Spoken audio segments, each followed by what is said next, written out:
დღესშუადღით მე-18 სკოლის მიმდებარე ტერიტორიაზე ხანძარი ბალახს გაუჩნდა. მაცხოვრებლების თქმით, ცეცხლის წარმოშობის მიზეზი ძლიერი სიცხეა.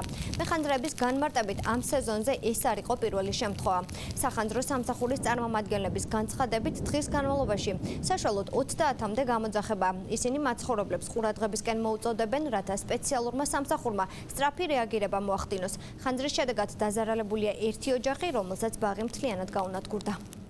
დავინახეთ თორა რომ დაიწყო ეს ბალახი დაიწყო ხანძარი ჩვენ თვითონ მეზობლები წყლით წყალს ვასხავდით და ჩავაქრეთ უფრო მალე ვიდრე მოვიდა სახანძრო. აი ეგ დაიწვა ვენახი აქ გარაჟი უყენია ხალხს აქაც დაიწვა დღეს კიდე იქ გაჩნდა ხანძარი მე-18 სკოლასთან.